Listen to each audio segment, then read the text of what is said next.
call my mom. My mom. Oh, my mom. Mom. Of course I'm going to call my mom. We're all mama's boys. Aló, Alex, ¿necesitas algo de Costco? No, I don't need anything from Costco. I'm good. Te aprecio. Te amo. Love you. Okay. I love you too.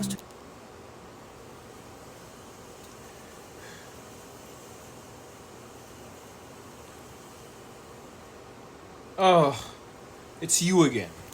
Let me guess. Back for another presentation on a play? Yeah, I guessed right. I take it that you're not gonna leave anytime soon, so we might as well discuss the play Pipeline by Dominique Morisseau. Morisseau, whatever, man. You're not gonna leave anytime soon. I don't want to do this. That may be a lie. Yeah.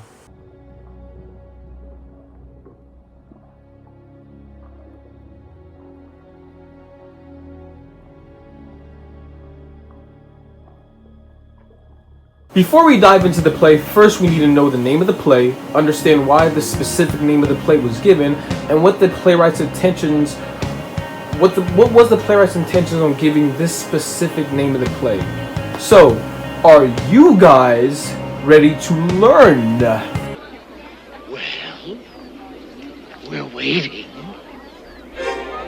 So the title Pipeline comes from the term school to prison pipeline that people from specific ethnic backgrounds may experience, I'm sorry guys, especially speaking for Amari, a smart young citizen of a city, of a neighborhood that he feels is his home. Nothing wrong with that, man. Though some people around him may feel that his home will contribute to his success. Why? Won't his home contribute to his success? Where is he from? Well, let's find out. Just listen to the funky song as I rock on, and that's word is born. And yes, you guessed correctly, the man is from New York. Which part of New York? Well, I think he's from Harlem. Why do I think he's from Harlem? Well, because Harlem is very gentrified, it's very urban, and the education system is getting a lot better in Harlem. In the play, it states that the education system is also getting better. So why, if the education system is getting better, why is Amari not going to his home school? Questions. The reason why Amari doesn't go to his neighborhood school, which is the school his mom teaches at, is because Naya decided with Amari's father that it would be best if Amari goes to a private school, which is called Fernbrook Academy within the play. This school is upstate New York, or is in upstate New York, and the school is fully funded, or Amari's education rather, is fully funded by Amari's father. Yes, people, the same father, dad, that isn't even in Amari's life is fully funding Amari's education. So that is why Amari goes to a private school instead of Naya's local school, because Naya and his father thought that it would be best if he goes to Fernbrook Academy. I like to create characters that come from real life. I try to listen to the everyday language of the working people, and I try to capture the poetry of our everydayness. My name is Dominique Morisseau, and I am a playwright and a performer. I could not possibly do the work that I do without the influence of August Wilson's 10-play cycle. Before reading his work, I don't even think I had another example of someone setting a story of an African-American experience from their own hometown's point of view. And August Wilson gave me that, and I really wanted to do that for Detroit. When people talk about Detroit to me, they're talking about my family. Pipeline is about the school to prison pipeline that I think takes so many young men of color and youth of color. The play is looking at how that happens and how many of us are culpable in making that happen.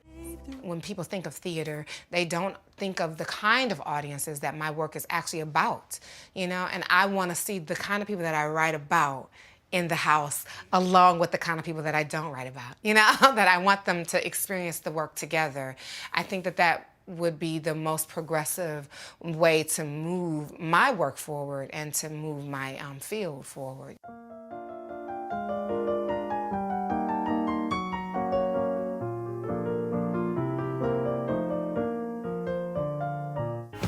Well, guys, you heard it straight from Dominique Morisseau's mouth herself. She got her inspiration from August Wilson's 10-play cycle, which obviously, you know, some of you guys know takes place or has a play for each decade. Dominique Morisseau's 3-play cycle has no shorts of story that really moves and touches the audience or the reader, whether you're Caucasian or African American or you're someone living in China. Her plays are really touching and moving, and it's just amazing. The relationships in the plays are very clear once you read them. You get an understanding of who each character is and who they are, what they're about, and even hear the language very clearly, which just shows how rich the text is.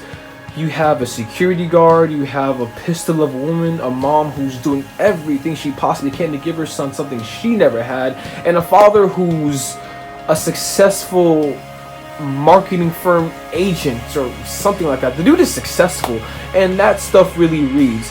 Fun fact, if you read Xavier's parts, you can tell he's very well educated just by some of the stuff he says. We can get into that in person, but I think the text is very rich and is very wonderful, and the characters interact really well with each other. To conclude this video, let's talk a little bit about Amari. I feel like Amari is a bit overwhelmed and nervous that he cannot live up to what his mom wants him to be.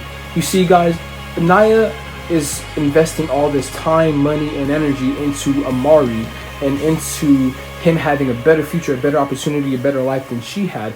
But what about if Amari's mindset, or he's thinking to himself, what if I cannot? What if I cannot live up to what she thinks of me?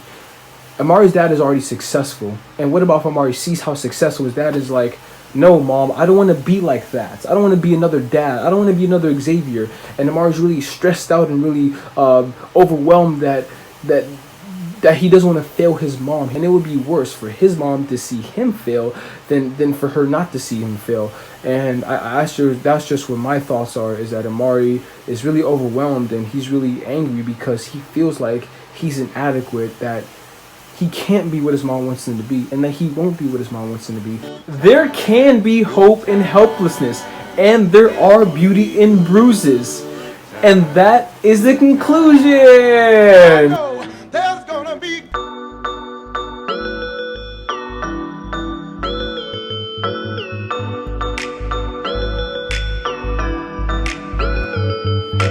I know there's gonna be good.